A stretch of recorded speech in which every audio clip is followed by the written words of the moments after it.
आज अभी हम एक कस्टमर का ट्राउज़र काटने जा रहे हैं, पैंट। तो इसके लिए ये फैब्रिक है, ये ऑलरेडी कोई मॉक फैब्रिक नहीं है, ये ओरिजिनल ही फैब्रिक है जिस पे डायरेक्ट कटिंग करना है। तो ये पहले ट्रायल होगा, उसके बाद फिर जो है ना वो ट्रायल होने के बाद फिनिश होगा और उसके बाद फिर फिनिश प्रोडक्ट हम देंगे। तो सबसे पहले हमें कपड़े को अच्छे से जो है ना इसको क्लीन करना है, मीन्स आयरन करके। तो ये आयरन तो आपके पास होना ही होना चाहिए लाजिम।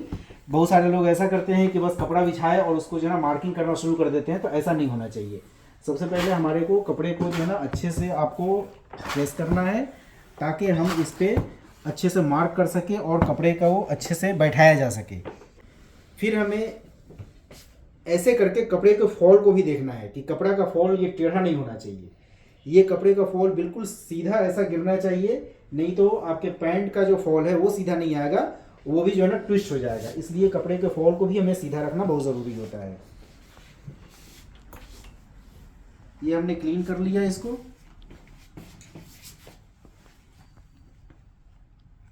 अभी हम इसको बिछा रहे हैं।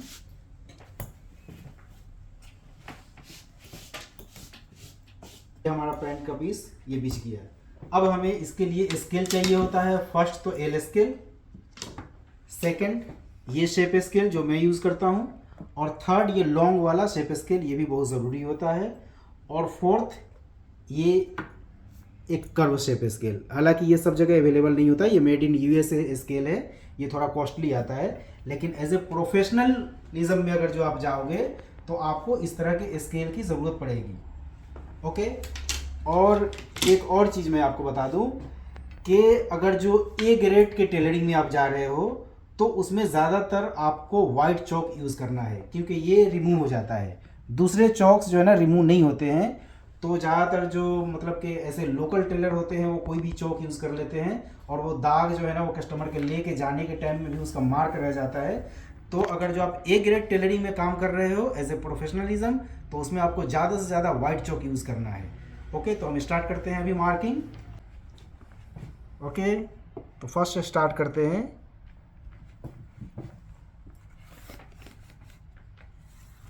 ये मार्क लगाया,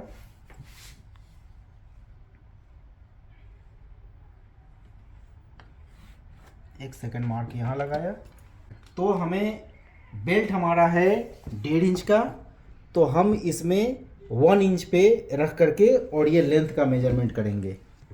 तो हमारा लेंथ है 37.5 इंच, तो 37.5 इंच, और इसमें 1.5 इंच का टर्नअप भी है, तो ये 1.5 इंच हुआ। और इसमें हमें मार्जिन रखना है 3.5 इंच, तो ये 3.5 इंच हुआ। अभी हम आ जाते हैं फॉक के लिए। तो आपको हिप से, जैसे इसका हिप है 46 इंच, तो 46 इंच अगर जो हिप है तो इसका चौथाई होता है 11.5। 11.5 हम इसको नहीं उतार करके इसको हम उतारेंगे 10.5 इंच, क्योंकि ये बॉडी शेप पे भी डिपेंड करता है। ये इसका बेली है, तो इसमें हमें बेली पे इसको उतना ही डाउन करना है और बैक को उठाना है, तो हम इसका इतने पे उतारेंगे इसको। इसके अलावा इसका लेंथ है 37.5 इंच, तो हम इसका नी देंगे 23 पे। 10.5 इंच यहाँ, फिर से 23 यहाँ,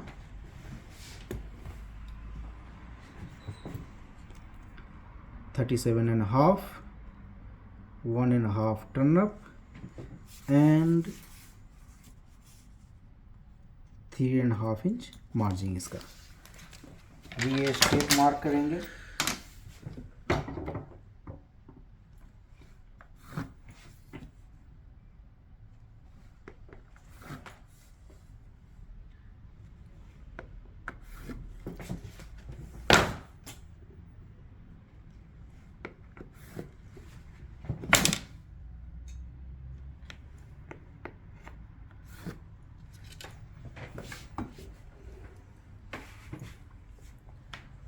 ओके, अब यहाँ से 1.5 इंच ये फ्लाई के लिए निकालेंगे और यहाँ से हिप का 1/4 करेंगे इसको। 46.5 है, 46.5 ये आया और ये 3 सूता इसका मार्जिन होगा। सिलाई के लिए, ये 3 सूता मार्जिन हुआ इसका सिलाई के लिए। उसके बाद इसका हम सेंटर लेंगे, तो ये आ रहा है 14 इंच, तो इसका 7। अब ये 7 इंच यहाँ से लेकर के नीचे तक मार्क आएगा, क्योंकि अगर जो बड़े ब्रांड में आप काम कर रहे हो तो ये लाइन सीधा नहीं होना चाहिए, ये लाइन बिल्कुल सीधा होना चाहिए, ये लाइन बिल्कुल टेढ़ा नहीं होना चाहिए ज़रा सा भी। इसमें थोड़ा भी टेढ़ा अगर जो आप करोगे तो आपका फॉल बराबर नहीं आएगा। बॉटम है हमारा 15 इंच, तो ये 7.5, ये 15 हुआ। उसके बाद इसका नी है 18 इंच, 4.5 एंड 4.5 डिवाइड करेंगे तो ये 9 इंच का नी हो गया। अब हम इसको ये स्केल यूज़ करेंगे।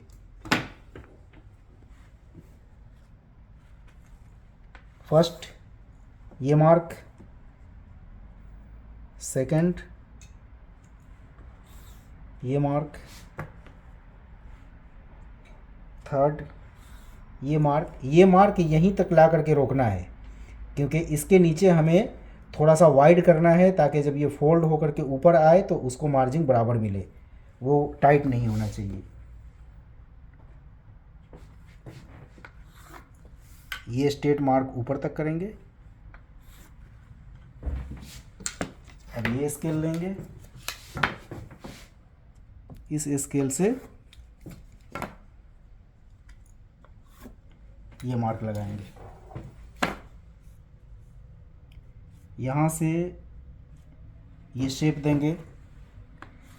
शेप भी डिपेंड करता है बॉडी के स्ट्रक्चर के ऊपर, कैसा बॉडी है तो बॉडी के हिसाब से ही शेप जो है ना वो देना पड़ता है। आप हर कस्टमर को एक जैसे स्केल से कटिंग नहीं कर सकते और एक जैसा शेप भी नहीं दे सकते हैं।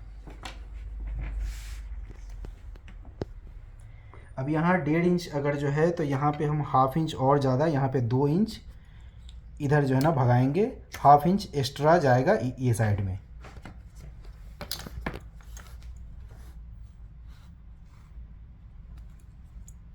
ये मार्का सीधा लगाया हमने। अब यहाँ से वेस्ट लेंगे, तो इसका वेस्ट है 41 इंच, तो यहाँ से 3 सूता रखना है दबाव के लिए, और ये हो गया 41 इंच, 3 सूता और दबाव के लिए, और हमें 1.25 इंच का डाट देना है, तो ये आ गया 1.25 इंच डाट का। अब यहाँ से इसी शेप स्केल के शेप दे करके आपका इसमें यहाँ पे बिल्कुल बैठ जाना चाहिए, ये तीनों जगह पे आपका शेप स्केल। ये जब तक आपका शेप स्केल बिल्कुल ही इजीली बैठ नहीं जाता है तो समझो आपका मार्क सही नहीं लग रहा है। अब हमें यहाँ डाट देना है, एक फ्रंट डाट, ये डाट दिया। यहाँ से 3.25 इंच उतारा, ये 1.25 इंच का डाट देना है इसमें।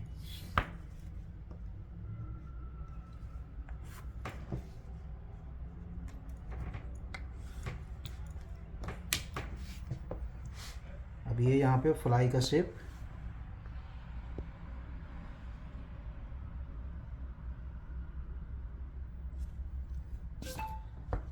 देखिए बहुत सारे मास्टर लोग ये ऐसा नहीं, ये फ्रंट को इधर नहीं लेते हैं, ये फ्लाई साइड वो साइड में करते हैं। लेकिन जितने भी बड़े ब्रांड में आप जाओगे और एज ए टॉप क्लास के टेलरिंग में जाओगे तो वहाँ पे फ्रंट इस तरह से कटता है, कभी भी ये फ्रंट फ्लाई अपने साइड में आता है, ये चीज़ का ध्यान रखें। उसके बाद इसको हम ½ इंच से लेकर के 1.25 इंच तक, कभी कभी 1 इंच भी डाउन करना पड़ता है इसको, वो बॉडी के ऊपर डिपेंड करता है।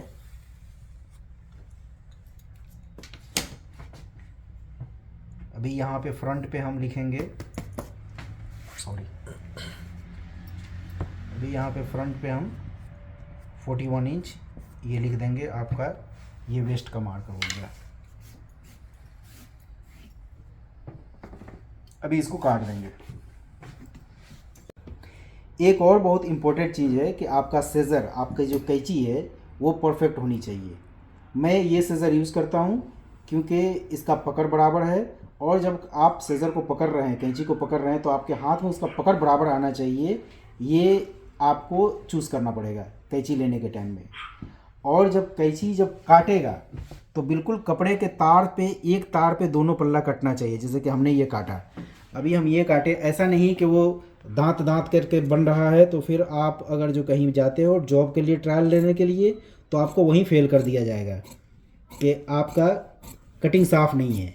ये देखो, ये जो कैंची चल रही है बिल्कुल ही स्मूथली जा रही है।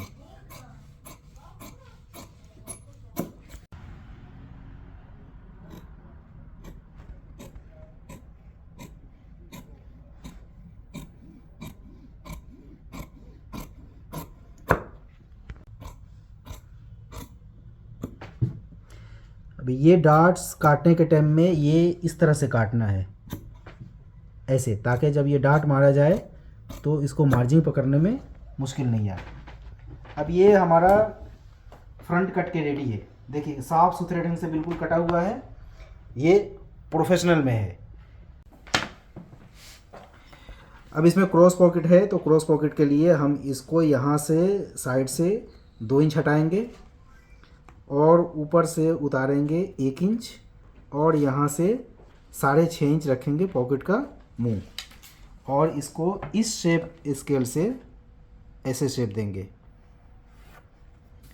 इसको यहाँ पे स्टार बना देंगे, ये स्टार बना दिया, ये हो गया क्रॉस पॉकेट। Okay, finish.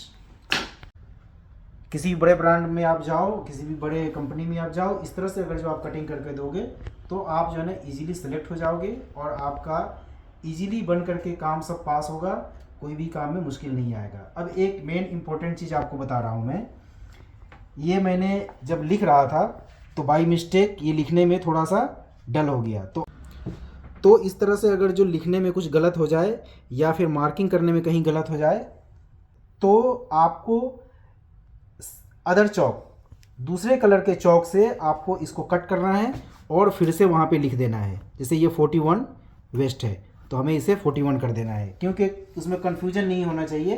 कारीगर के पास जब जाए आपका पीस तो कोई कन्फ्यूजन नहीं होना चाहिए। अब ये हमने 41 यहाँ पे डाल दिया, तो अब ये कंफर्म हो गया कि इसका 41 ही वेस्ट है।